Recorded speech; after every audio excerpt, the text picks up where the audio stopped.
અને હવે વાત કરીશું હીટવેવની આગાહીની।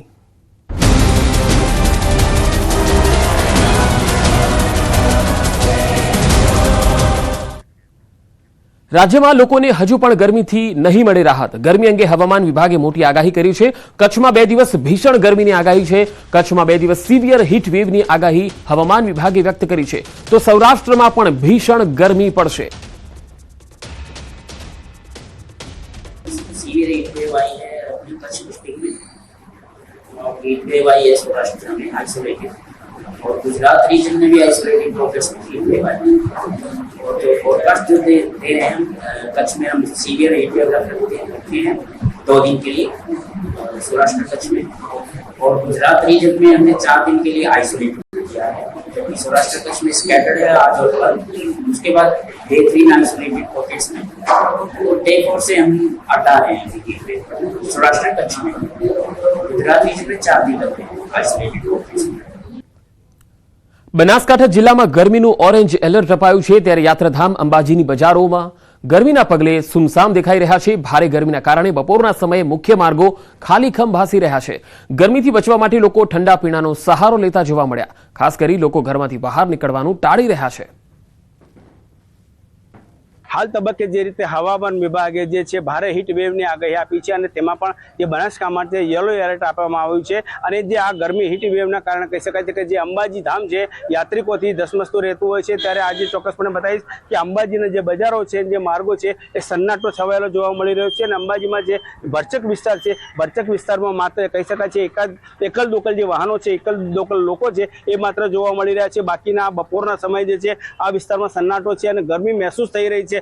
લોકો જે છે હાલ તબક્કે ગરમીના કારણે ઘરથી બહાર નીકળવાનું ટાળી રહ્યા છે કાં તો ઓફિસમાં આવે તો ઓફિસમાં બેસી રહેવાનું અને વ્યાજબી સમજી રહ્યા છે અને હાલ તબક્કે કહી શકાય છે કે ગરમી હજી પણ વધે તેવી શક્યતા જોવા મળી રહી છે। મહેન્દ્ર અગ્રવાલ, ન્યૂઝ 18 ગુજરાતી, અંબાજી।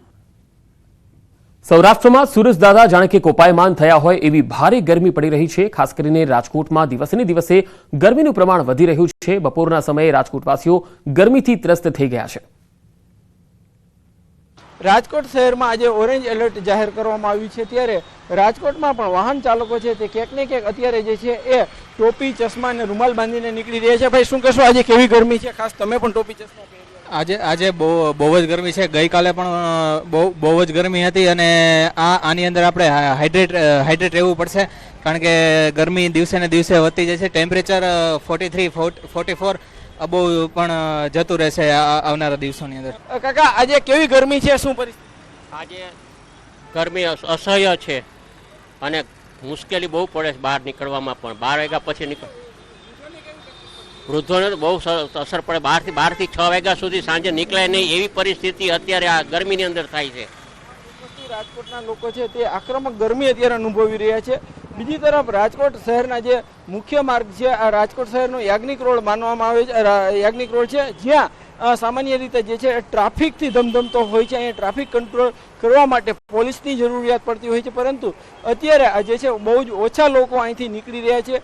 જે પણ લોકો નીકળે છે તે ટોપી ચશ્મા અને રૂમાલ સાથે જોવા મળી રહ્યા છે કેમ કે આ ગરમી એટલી છે કે જો એમને બહાર નીકળે તો લૂનો શિકાર બની જાય તેમ છે। તો બીજી તરફ જે ઠંડા પીણાની દુકાનો છે ત્યાં પણ જે છે એ લોકોની ભીડ જોવા મળી રહી છે।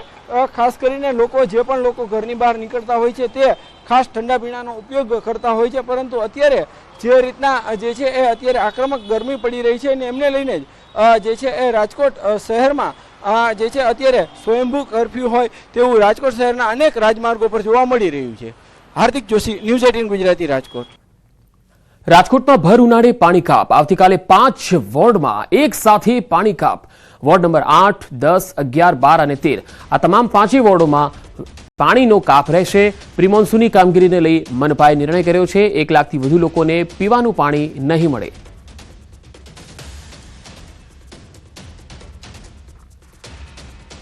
કાળઝાળ ગરમીનો કહેર રાજ્યમાં પડી રહ્યો છે ત્યારે આવી ગરમીમાં ઠંડુ પાણી મેળવવા માટેના ઉપાયો લોકો શોધતા હોય છે। આજના ફ્રીજના સમયમાં પણ દેશી માટલાઓએ પોતાનું અસ્તિત્વ ટકાવી રાખ્યું છે। ઉનાળો આવતા જ થાનના દેશી માટલાની ભરપૂર માંગ રહે છે। થાન પંથકમાં અંદાજે 150થી વધુ ગૃહ ઉદ્યોગોમાં માટલા બનાવવામાં આવે છે। આ ગૃહ ઉદ્યોગના કારણે અનેક લોકોને રોજગારી પણ મળે છે। થાનના દેશી માટલાઓની રાજ્યભરમાં માંગ રહેતી હોય છે. અહીં 8 થી 20 લીટર સુધીની ક્ષમતાના માટલાઓ બનાવવામાં આવે છે.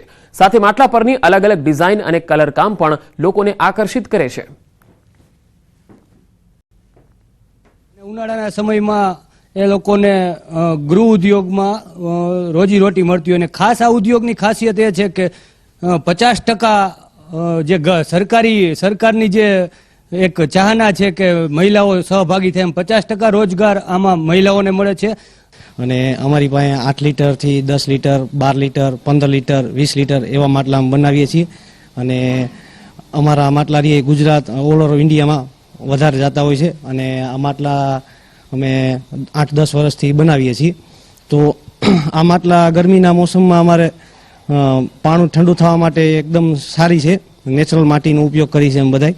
મને પેઇન્ટિંગમાં રુચિ છે. હું અહીંયા બાલાજી સિરામિકમાં કામ કરું છું અને 500-600 રૂપિયાનું કામ થઈ જાય, મતલબ આખા દિવસમાં 50-60 માટલા હું કરી નાખું છું. गोधरा से आता हूँ માટલા लेने के लिए. इधर से लेकर जाता हूँ 13 नंबर, 11 नंबर, 8 नंबर, 6 नंबर. लाल માટલા આવે છે, મસ્ત ઠંડા થાય છે પાણી.